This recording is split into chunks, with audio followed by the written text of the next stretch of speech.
Hello and welcome to Dateline New Haven. I'm Paul Bass, inviting you to look behind the headlines on the stories that make New Haven tick. This guy is everywhere New Haven's ticking. Steve Winter is our guest today. He's in his third term as an Alder. And there are two reasons he's everywhere. He has a bike and he goes places, so he really takes care of business. And he has the most gerrymandered ward, I think, this side of New York State, or where we're like, it has a little bit of every neighborhood in it. So, Steve, welcome back to New Haven. It's Dateline New Haven on WNHH. It's always a pleasure to have you. Thanks, Paul. Thanks for having me. And you remember the first thing I always tell you is please get so close to that mic. You're almost touching it if you could. So Ward 21 did get redrawn. It did. While you were in Alder. Did it get less or more gerrymandered? I would say it got less gerrymandered. How would you describe the shape of the ward? Amoeba meets, I don't know, cylinder meets peanut. Previously, I think it had more of like a plumber's wrench, like a pipe wrench, because it had this... Prospect Street being the kind of handle. Yeah. Yeah, and then it had this tooth that went all the way down to Dickerman. Yeah, I remember. Dickerman was bizarre. Which is 1 block from Whaley Avenue, right? To give people an idea of where that is. So 1 block from Whaley, all the way up to West Hazel, which is where the police academy is. So almost in Hamden. And then it went over the hill to, this is the part people are shocked by, all the way to Orange and Humphrey. Really? Orange and Humphrey? Orange and Humphrey. Whoa. Yeah. So we're talking Prospect Hill. We're talking East Rock. A little bit of Gulfville. We're talking about Dixon. We're talking about New Hallville. Yep. And that's a lot of different neighborhoods in one ward when we have 30 in the city. And in the middle of all of that, Science Park, which is like this, bubbling cauldron of development activity. A new kind of city emerging. Yeah. And is that still in your ward? Yeah. So the changes to the ward... the folks between Gough Street and Dickerman, so like St. Martin's townhouses and some of the other residences around there, those are going to go back to Ward 2. Oh, you said going to, so not until next election. Not until the next aldermanic I know. election. How could that not have been part of Ward 2?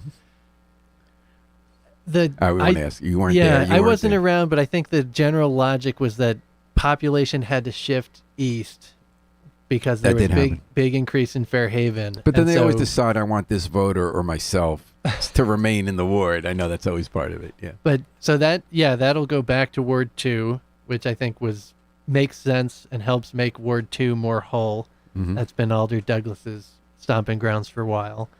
And then the other thing that, it's, again, really sad to lose the folks in St. Martin's. We've had a lot of issues over there, but we've also made a lot of progress. And then similarly at Prescott Bush, which is the formerly Housing Authority, now County Street. Yeah, on County Street. That's not Housing Authority anymore? Well, I say formerly Housing Authority because technically it's one of these RAD deals, these rental assistance deals where they've sold the building to a private ownership, but they maintain through Glendower Group, their nonprofit, they maintain the management of the building. But there were a lot of changes that took place when. Yeah, how did that work out for the tenants, and why did they do that? There were things like the new owners wouldn't let them have furniture on their balconies. They kept trying to clamp down on that, things like that. First, they said they couldn't have any grills on the property. Then they said they could have one. When did this happen? That was it. This was an Obama program to try to get private capital into public housing stock and to have them buy existing private projects rather than build new ones. Yeah. So is that good? Do we want private owners of public housing? I don't think it's a first resort, and I wasn't there when the Obama administration made the decision. You didn't tell Barack, hey Barack, I'm a little worried about the unintended consequences of that. Yeah, I think like looking back on Obama, I think he gets a hard rap on things that were probably difficult compromises that he didn't want to make. That's how I look at it. Like this was probably a decision where he said like, I really don't want to do this, but Congress isn't giving me any more money for housing in general, and we've got folks who are living in conditions they shouldn't be living in. So the idea we is how come up- best make it the limited resources. Yeah. And so I've been interested in that when you talk about Glendower Group. That's a nonprofit, as you said, the Housing Authority has. They build stuff and they manage stuff. And they kind of generate money for the Housing Authority. I thought that was one way, as you say, in navigating a larger environment you don't control, funding environment and rulemaking environment as a federally charged housing authority. They found ways in that imperfect world to become financially stable. Yeah, I think that they. And how'd that work for the tenants? Do you think overall, Prescott Bush, did they work out those issues? I guess you came along years, because you got elected 5 years ago. It was 2017. So that was already after Obama was gone, and these issues, it sounds like, were still there. Yeah, I think their rad conversion happened shortly after that. So it happened right as I was starting as the Alder person. And I think there were things that got redone, like the roof and windows and things like that. But then there are things that didn't, like the laundry machines were this huge pain point for people at Prescott Bush for years, because all these things got replaced. But so it's seniors who live there. So they got to have laundry. It's mostly seniors, but another challenge for that building and other housing authority buildings is that it because of the Americans with Disabilities Act, it's no longer just seniors. There's also folks with disabilities, and that's not recent. I think that was during the first Bush administration, I'm not mistaken. Yeah, it's not recent, but it's the turnover. There's been more turnover recently for the people with disabilities. Yeah, so you've got a building that maybe it was mostly or almost entirely elderly folks. Now there are some younger folks. And the issue there, as you know, is that substance abuse is defined as a disability. So we had this a lot in Fairhaven with the row housing, ROWE, not row housing, like what it looked like. And a lot of the seniors don't feel safe because they feel that a lot of younger people who are involved in the drug trade are right there on the premises with them. Has that been an issue with Prescott Bush? It has, and we have been meeting with Glendower and the Housing Authority, and we've come up with a plan. And it involves having some private security there, because we needed a way to help, like you said, help residents in the building feel safe in their own homes. And that's the guy I see this theme a lot when I talk to you, Steve, because you bring such idealism and a whole wide range of issues and concerns to your job.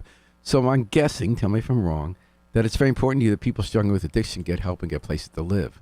And it's very important to you that seniors have safe places to live in public housing where they feel comfortable.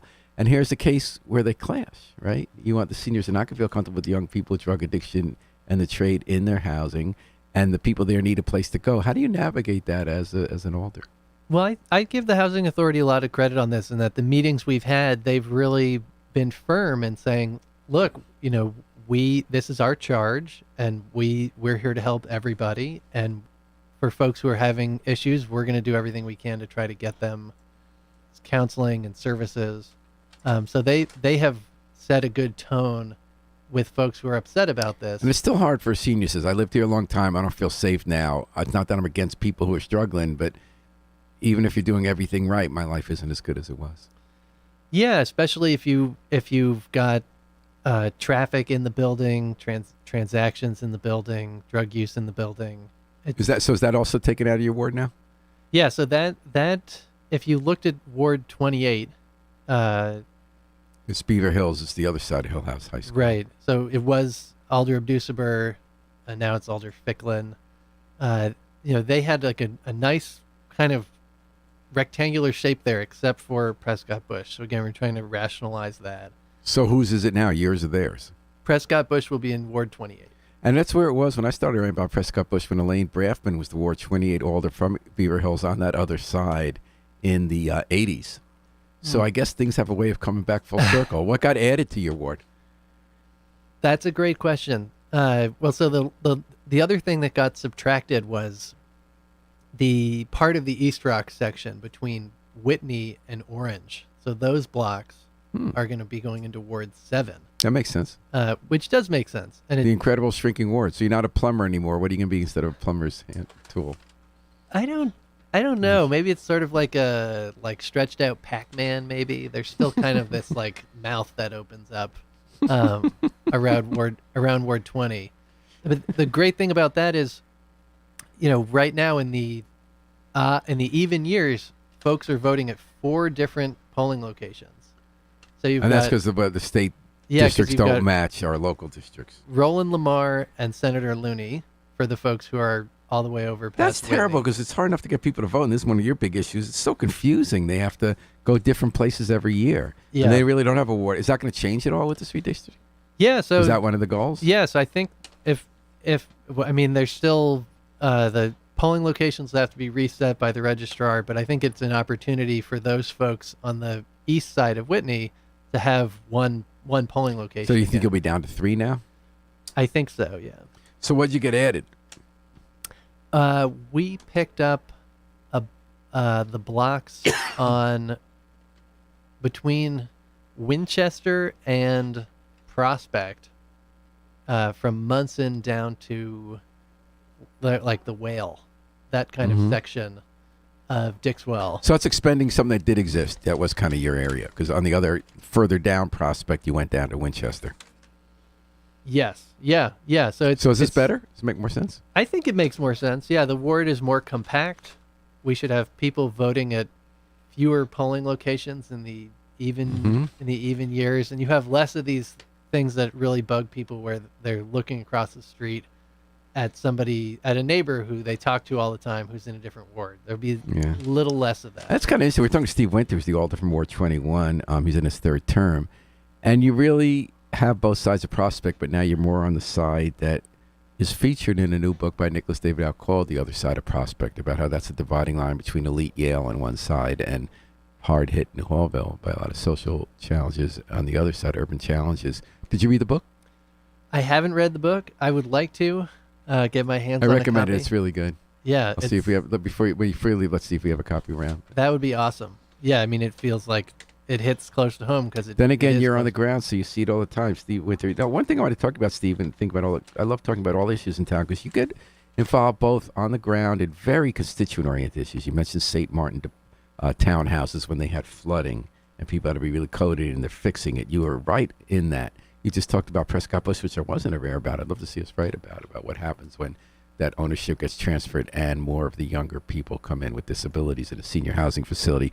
You also came to the job before you were in Alder, involved in a number of broader issues, national, international issues that you were an activist on a lens of how we can affect them, whether it's voting reform and democracy, environment, and criminal justice reform. And I've noticed that you've found ways to incorporate that into being an Alder, and I wanted to ask you what extent that's been satisfying. Let's start with voting reform. You were there on the street in your ward with people you go to every election day and send newsletters to all year and go to community meetings with, and you said, vote for early elections, because we had a state constitutional amendment that got approved by voters in a referendum. How did being an Alder affect your advocacy on that, both in how you saw the issue and how you sold the issue? I think being an Alder, like you were saying, it exposes you to all this action on the ground, the nitty gritty, the details in people's lives. So even going to do get out the vote work ahead of the election, I met many people who said, well, older folks who said, well, what if it's snowing that day? Am I going to be able to make it to the polls? Or, oh, well, my son is blind and I'm worried that I'm not going to have someone to be able to drive him that day. So there's all these logistical issues when it actually comes down to voting on election day. And for some of us, those are very easy to overcome. But, if you're working multiple jobs or you're struggling with a disability or you're older, having some flexibility, having that option, that was, I think, the key message to drive home. You already believed that before. When did you get involved with the issue? I first got involved with this issue in 2018, really. So you were already in Alder. That's one that, unlike some of the other voting reform, that sort of became more of an issue around then. No, it was a little bit before becoming an Alder because there were some of the folks who were working on the national popular vote legislation, particularly this activist Paula Bacalini out of Glastonbury, who every time we would talk to someone about, hey, we're not electing the president by popular vote, she would say, and we also need to be working on ways to strengthen our democracy by strengthening our voting systems. And I think we both viewed those issues, the national popular vote and early voting. So did being an Alder and encountering these get out the vote challenges affect your thinking, or did you already think that and it just reinforced your thinking, gave you a way to talk about it? It just made it much more real. It's like, and then also then it came time, so when you worked on statewide campaigns before, you would kind of go to a lot of places, right? Does this concentrate your work as an Alder, since you have, how many constituents do you have? Like 2,000? Each 4,000? ward is like a little less than 5,000. Oh, 5,000. So does this now concentrate how you do your work? Like, I'm going to intensely get to know people in this one ward through my elections and issue advocacy for the ward. And does that then narrow where you concentrate your work on an issue like early elections? Yeah, I think it helps bring things into focus to see what problems are people really crying out for help on. Where do people really need help? And did it ever convince you the other way? That you looked on a broad way at an issue, and then working in Ward 21 on the ground, you thought, oh, I kind of overrated this versus a different issue? I mean, I think like the national popular vote thing is like such a long-term goal. And this, so our listeners know, that's where enough states agree in a compact that they're going to honor the results of the popular vote, even so a lot of times you can win by a lot in one state that has a lot of popular electoral votes, but then barely lose in another, and you're running for president with a very small population state like Montana, and it comes out equally for, or not equally, but close, much closer than is representing the population. Yeah. So I think like on a day-to-day, most people aren't thinking about that. But then as elections approach, people will say like, why Oh, wait, bother? I had it wrong. It's more the margins, right? So like once it's like winner take all in a state, right? All the electoral votes go. So if you win California by a little, you get all those popular vote, those electoral votes. But exactly. So there's look at President Trump won the electoral college vote, but lost the. So where are we on that? Has Has Connecticut voted to join that compact? Connecticut did vote to join. So your work's done on that. Yes. Okay. It is. What's next? Ranked choice voting, is that the next big one? We've had you here on that. Yeah, I think ranked choice voting is going to be a important issue at the General Assembly this session because of the work that Oz Griebel and Monty Frank did. Right, you wrote in your newsletter, you voted for Governor Lamont on the Democrat line, but on the Griebel-Frank party, which I would argue is not a good name for a party, they act like people knew who that was when they got 5%, like 0.5% vote. But in any case, they got their endorsement based on Lamont saying he'll support exploring ranked choice voting or support ranked choice voting. As I understand it, he said he would introduce legislation to enact some forms of ranked choice voting. Oh, not just to study it, because everyone talks about starting with the study. No, I understood it. That's not how I understood it. You think that's going to happen? Because Democrats aren't so big on it. I think it can happen in some situations. Yeah. So if you look at Maine, which is really hot on ranked choice voting, they've instituted ranked choice voting for some offices, but where there are constitutional issues, they're working on other offices. So they've twice now elected Jared Golden, one of their Congress people, using ranked choice voting. And in both elections, he had 48 or 49%. And then when they looked at the third party candidates' second choices. And that's how they stopped getting that extremist Pepe Le Pew guy, LaPaul. Exactly. This was a response to Governor LePage, who won his first with election. With a minority in a three-way, but he governed like Donald Trump. Yeah, it was something like 40. He won with 40% of the vote. Yeah. My family's back in Rhode Island. My parents are back in Rhode Island. Their Democratic primary was a three-way race, and the winner won with just over 30% of the vote. And we've done a whole show with you and other advocates saying how you could not have to vote for lesser of two evils if your vote can count for your person, and if they don't win, it can then count for your next choice. Yep. John DeStefano's view in retirement, the former mayor, is that we kind of have a system a little bit like that in New Haven now, since so many people are Democrats, but you have this big group of independents. You kind of run in a primary. If there's a truly contested mayoral election, you get a lot of candidates, and then two survive, and one of them runs independently in the third. He says, why don't we just go to nonpartisan elections, maybe 2-round elections that way? What would you think about that? I still think it's better to have one election one moment where everyone turns out and voices their preferences. And with ranked choice voting, you can say, here's my first, here's my second, here's my third. Look at what's happening in Georgia. Does it really make sense to have two elections back to back in Georgia? I wonder what would happen with same that, because the candidates? Libertarian, that was when Warnock and Walker, neither of them got 50%. It was really close. Warnock had a little more, but the Libertarian candidate had a couple percent. You think those would have gone to Walker? I think enough of them would have gone to Senator Warnock to put him I think it was over. a 35,000 vote margin. It's incredible. Yeah, it's razor thin. But Alaska elected. That's how we didn't get Sarah Palin. That's how we missed Sarah Palin, and that's I'm not a huge Senator Murkowski fan, but compared to the alternative, I'll take it. We're talking to Steve Winter, Alder in New Haven, 21st Ward, and for more than a decade now, an activist on a lot of progressive city and statewide issues, including the environment. And as an Alder, have you found ways to take your concern for the environment and bring it home to local issues? Yeah, absolutely. The board has environmental justice as one of its legislative priorities. So I definitely share that interest. And the board also passed a climate emergency resolution, which the New Haven climate movement has also brought to. Does any of that have teeth? Do we have to do anything because of either of those? As a follow, so that was saying like, look, this climate change is real. This is important. We need to start focusing on what to do about it. And then we passed a subsequent resolution, the Board of Alders did, about fleet electrification and building electrification. And that came up the other night, right? So there was a hearing at the Board of Alders. Was it the Finance Committee? It was. And we're buying new police cars. Are they Right. electric vehicles?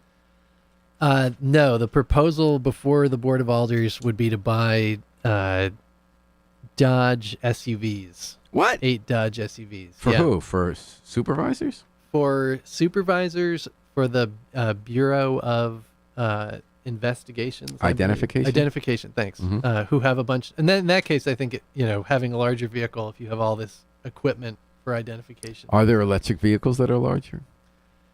Yeah, there are. There are, and this was some of the conversations. I've seen why do supervisors need a big old car like that?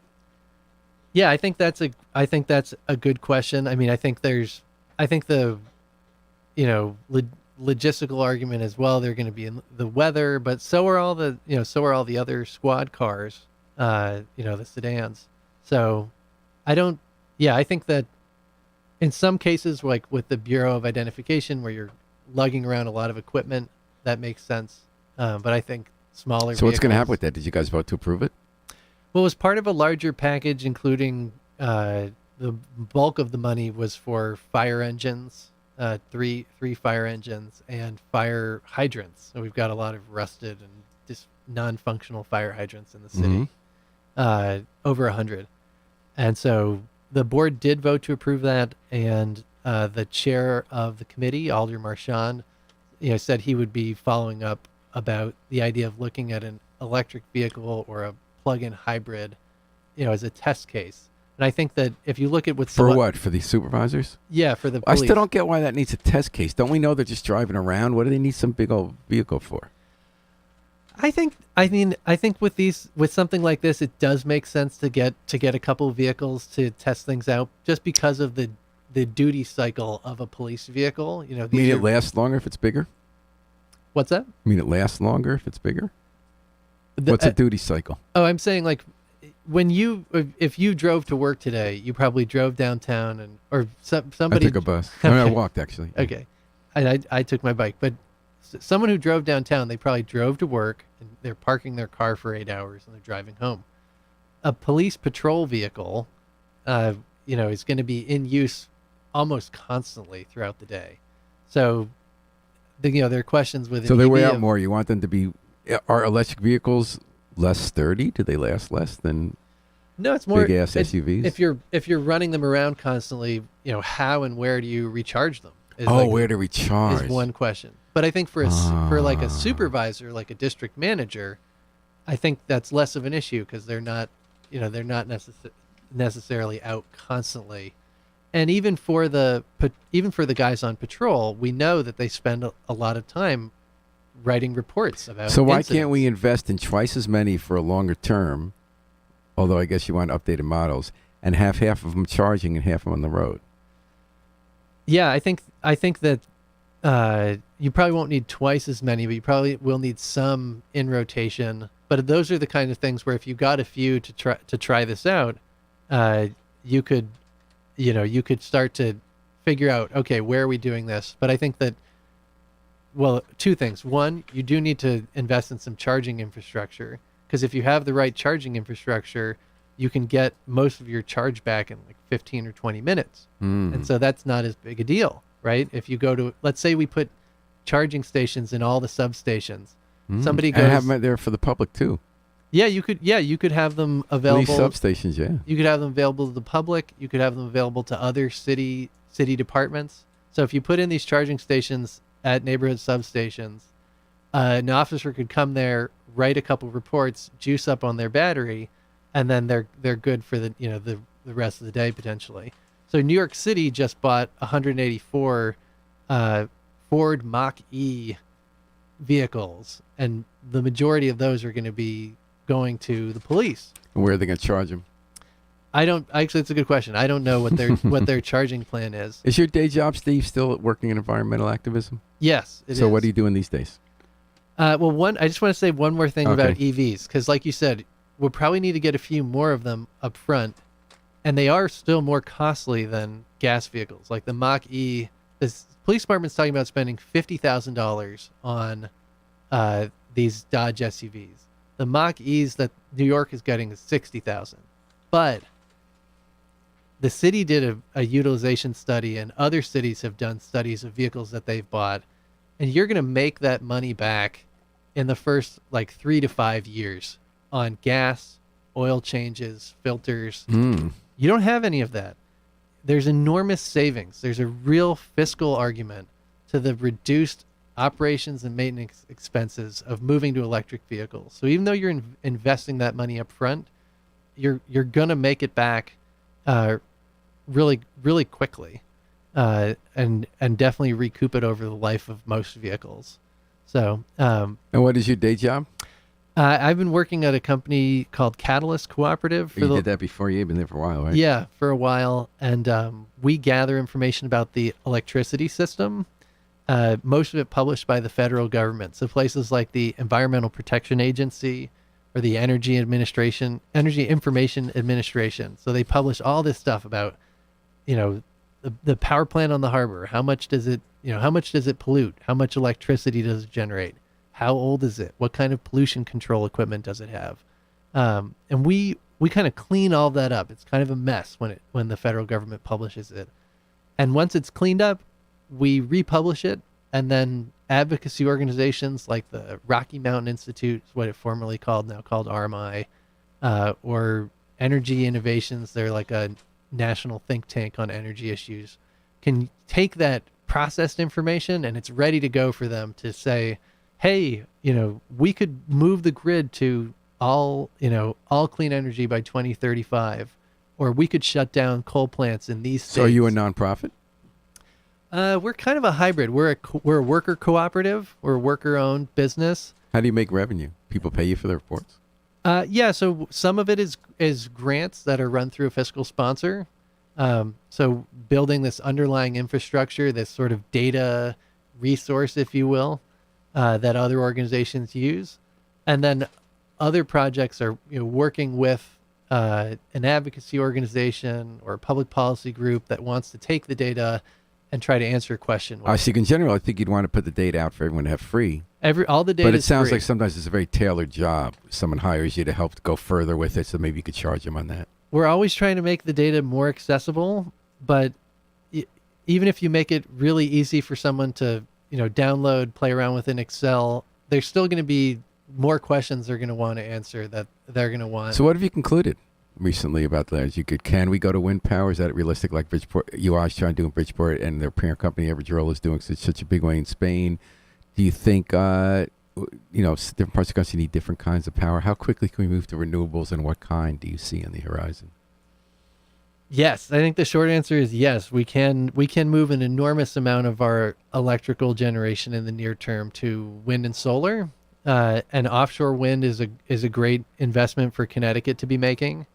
Uh, Solar, I think, is an area where Connecticut has more work to do. There's states that have done a lot more solar on roofs, and there's states that have done a lot more community solar. So if you can't put solar on your roof, you can buy a share of panels. I'm so on a ignorant farm about stuff. somewhere We out have there. solar at our house. Yeah. And I don't quite understand why we send it back to the grid so it loses a lot of the power there. We sell it to them wholesale and pay back rates that are retail to get it back from them. It just seems so inefficient. Is this because the state says they're... I remember Malloy, the old governor, had something to do with setting up that system. Is that because the state says we have a public interest in this regulated utility monopoly, whether it's UI here, Eversource, other part of state, existing and having enough revenue that they're losing from these solar customers that will be inefficient with energy and avoid some of the cost savings and protections against mass blackouts so that we could keep this big utility going? Well, when you feed your solar energy back into the grid, when you're producing and you're not using it in your house, there's not a big energy loss there. There's not a big... Well, it has to go down the wires and then back to me. We don't use any of it in our house. UI gets everything we generate and then they send back to us, correct? No. If you're using it, if you're generating electricity from the sun through the panels, that's going to come out of the panels and come down into an inverter, which turns it into kind of regular old electricity. I thought you need a battery for that if you're going to use it in your house. No. So that's it's first going to stop in at your house and say like, hey, does Paul Bass need to use this electricity? And if you're good, if all your lights are off or whatever, then it's gonna go back out onto the grid. But they credit it to us at a wholesale price, meaning they don't. I mean, they get it from us for the wholesale and then charge us the retail. They make a profit off us on that. So the way that net metering works in Connecticut is you get credited your full retail amount for all the kilowatt hours that you consume. So if you consume 100 in a year and you generate 100 from your solar, then you're going to get the full credit for that. The full retail, like 20 cents for a kilowatt hour for that. If you produce even more, so if you consume 100 but you produce 200, that extra 100 you produced, you're going to get a credit on your bill at the wholesale rate. And that does speak to what you're saying about like it's an immense benefit to be connected to the electric grid. Some people think so we're paying for that benefit by having wholesale still. But what if we had batteries instead, so that we didn't have to be connected to the grid, and so that if we ever were like Ukraine and getting bombed, or if their hackers get into a regional electric distribution system, we wouldn't have to worry because it's decentralized. Yeah. So you still want to be like, think about your life right now with you and like you get all kinds of joy from your family, right? And your kids and your grandkids. But that doesn't make you want to separate yourself from your friends and your broader community. We definitely want to be part of society where we'll help each other and get the benefits of mass work of Stone Soup, or from paying altogether for roads and bike lanes and police officers and schools. Right. I'm not sure energy is the same thing because it's a private utility that's looking for ways to make money off of us and return profit to shareholders and to centralize everything. I'm not sure centralized power works the same way as having a government that's part of we to make all our lives richer together. I think it's more like a road network. It's like if we want to be, you want to be part of the city. Right, we don't want private roads. Network. You don't want private roads. Yeah, exactly. But they're not public utility grid. It's a private utility grid. Well, it's publicly regulated, right? Sort of. Yeah. So there are maximum rates of returns that they're allowed. So they bought energy at a really bad price a few months ago. So now they're going to, rather than have their shareholders who take risks on their investment make a little less profit, we're going to pay record prices for our electricity this winter. Yeah. Is that we, or is that they running us? I think it's both. There are states where the full cost of fuel gets passed on to consumers. So if the electric utility is using a lot of natural gas and prices spike, the consumers foot the whole bill. And there's some states where there's risk that's shared, where the consumers maybe. And if it's a 90% regulated private industry, how could we justify them not having risk? Yeah, so I think with It's not up to you. I'm not mad at you. You're not making decisions for PURA. I'm just saying, Public Utility Regulatory Agency. I'm just saying. I mean, I know you're on the good side. I'm just saying I don't understand it. Like Wallingford, if you want to really look at your point that we want to be connected with our family, connect our community, and use all our resources together to have us all protected with a common grid, a common government, that's in Wallingford. They have a municipally owned utility. They're not part of UI or Eversource, correct? So they pay less for their electricity and it never goes down because there's no outside supposedly regulated private industry that's pushing all the risk onto us while they push all the profit to them and make decisions in Spain. Am I missing something there? Well, wouldn't the real idea of your we be cooperatively owned municipal power? Yeah, I think in an ideal world, yes. All I'm saying is Wallingford's not an ideal world. They're pretty like racist right-wing government, but they've had this cooperative municipally owned electric grid since the last century, well into the last century.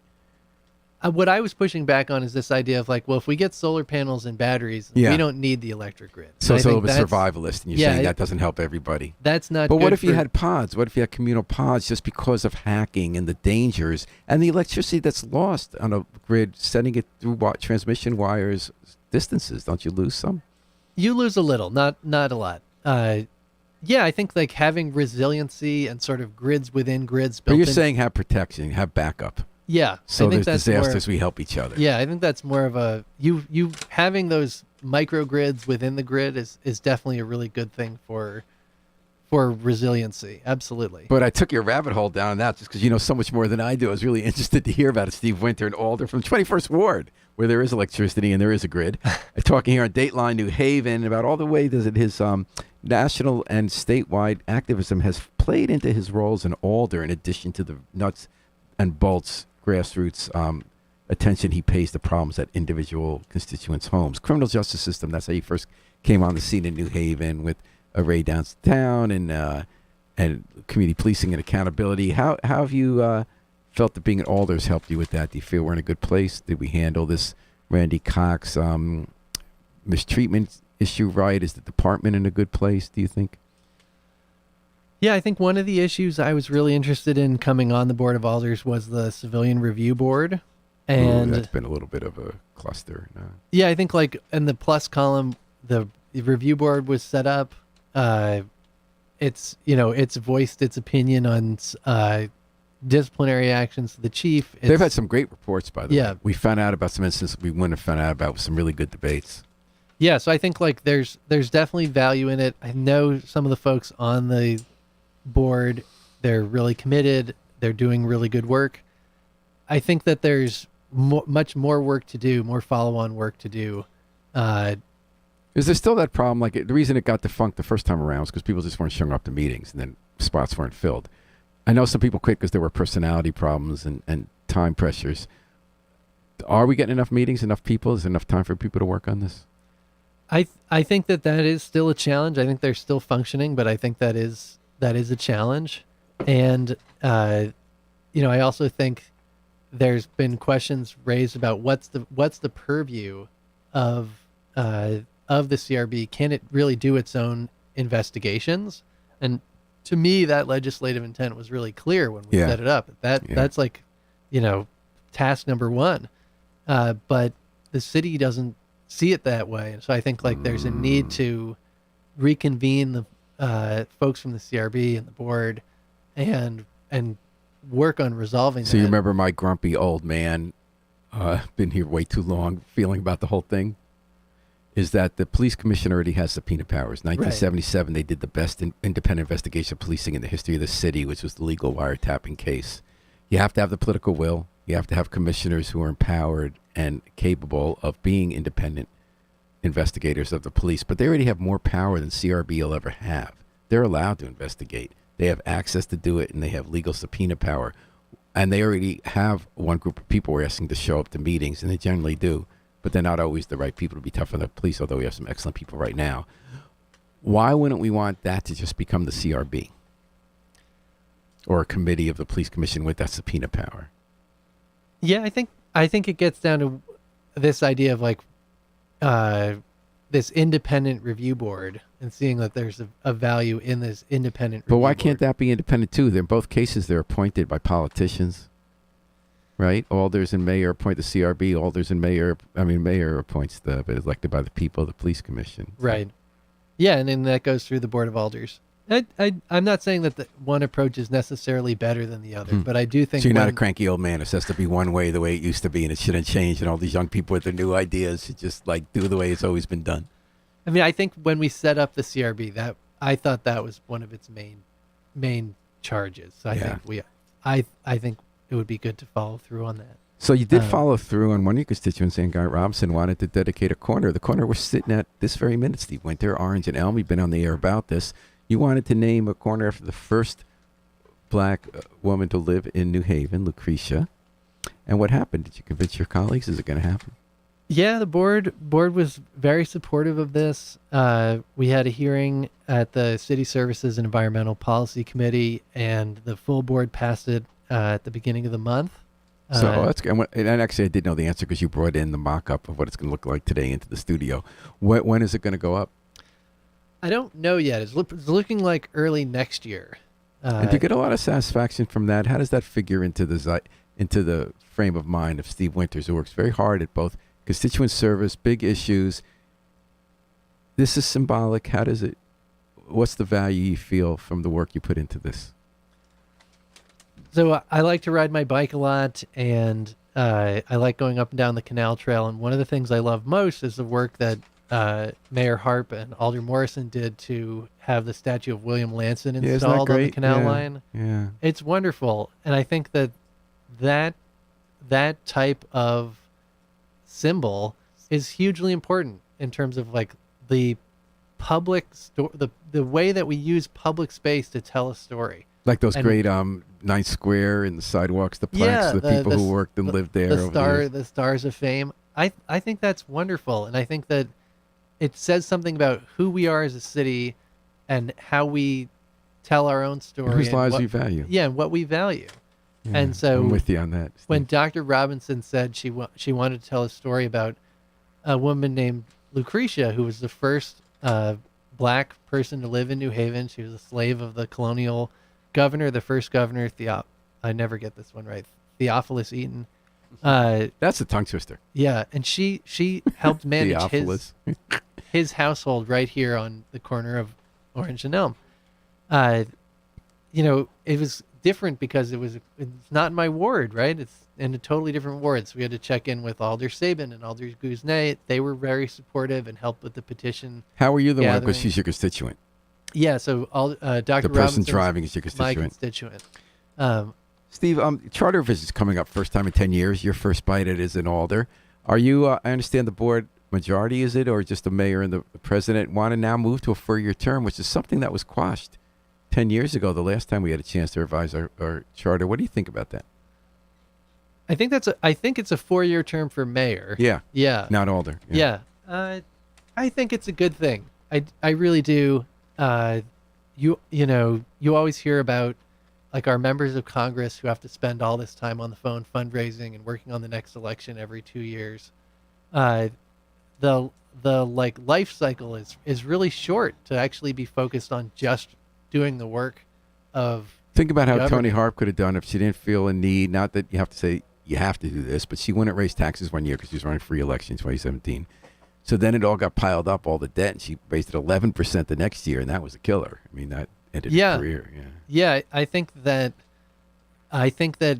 a longer term view, a longer term could lead to a longer term view, and I also think like it's a kind of not exhausting, but it's a lot to have these elections every other year for mayor. So I do think that is a valuable But Alders change. will remain at 2, and tell me your thinking on that. Every 2 years, you elect an Alder. I think that still makes sense. It's more about the like local responsive sort of like House of Representatives flavor. So it kind of gives the constituents someone that it represents just a smaller part of the city you can get to know and weigh in. One thing Steve Mendick, who advises cities on charters, an argument he mentioned was made in Hamden. They tried it again. This time it worked to get a 4-year mayor. It was People are concerned that legislators and then through them, their constituents would have less power. The legislative branch is less powerful than the mayor. But they said that actually you get more power because every 2 years you're a check on the mayor. The mayor's not running in that. 2 years later, your alder is or your council person in Hamden, and they hear from their constituents if there needs to be a course correction. Yeah, it's a tighter feedback loop. And those alder people or council people will be able to go back to the mayor after that election and say, like, here's what we're hearing about what you're doing well and what you're not doing well, what we need to do differently. So I agree with that. How do you feel running every 2 years? I know it's exciting for you at first because you got on your bike, you met all these people. Yeah, it's wonderful connections. Does it get tiring? It's a lot. I mean, it's amazing. There are folks who have been on the board for far longer than I have, and far longer. A decade or more, and they're doing this every other year. Every other year. And you really put your time in. I mean, you do the newsletter, you show up at so many community meetings. As we said, your plumber's wrench shaped district meant that you had to be at all these different places. Are you getting tired? Is it burnt out, or what do you think? How many hours a week you put in? I don't know. It's a lot of work. I really commend everybody on the board for the commitment, the energy that folks put in. Has your view of the role evolved over these 5 years? Do you think differently or in a new way about what it means to be an alder? The value, how you should do it, the role? I think like the longer you're around, the more it's about like choosing which issues you really want to prioritize, knowing that you're going to be stretched thin with all these other issues. What do you really want to push on? And where do you push? Because like we've noticed since 2011, there's almost no debate on the floor of the board of alders anymore. Matter of fact, you tried to raise debate about the money given to Rabbi Daniel Greer, and you were shut down. You were told you're not allowed to give a dissenting view at a public forum. What has that meant for the ability to affect issues? Is that not an important place to have the debate anyway? Does that take more between closed doors or in a committee? Well, I think there is debate at the board of alders at like the full board meetings. I think sometimes there are guardrails put on those conversations, but I think a lot of the substance really does take place at the committee meetings, and that's public. Yeah, and that's totally public. And I think that's really important for anyone who's interested in local issues to understand that if you want to influence the decision making process, really try to get involved at the committee level, come to the meetings and testify, or get in touch with the committee chair before the meeting and let them know what you think about what's on the agenda. And it can be hard to keep track of all of that, but the city has, to its credit, put all these meetings on the website. I always found board alderman committees sort of the most exciting part of democracy. That makes me a nerd, because we really talk about important stuff, and you do get all walks of life about stuff that matters, and city officials having to answer questions about stuff that matters. It feels like democracy to me. Yeah, I mean, what do you think about the state democracy? Having been an alder for 5 years, do we have it in New Haven? You feeling good about it after being an alder for 5 years? Yeah, I think that the participation at the committee level can be really valuable, and that folks on the committee can learn things or can shape their views, and that the public has an opportunity to weigh in.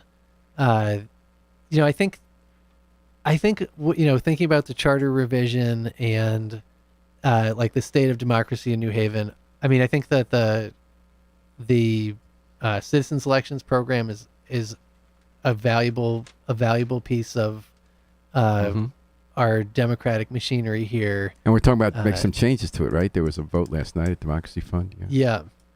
But I do think it's worth talking about having fewer aldermanic districts. And is that going to come up this year? I don't know that it will, but the alders never put this matter. The argument is, some people like having 30 because it's good if everyone represents 3 people. In your case, stretched out in a plumber's wrench, because then you get to know them. Other people feel like the alders would have more power if there were fewer of them, like in Hartford, because you represent more people and you can't be so easily bought off of the sidewalk because your vote counts more. Yeah, I think 30 is such a large number for a community of our size. Mm-hmm. And if you're a city staff person having to respond to 30 different alders, that's just a big challenge. Is it more democracy or less?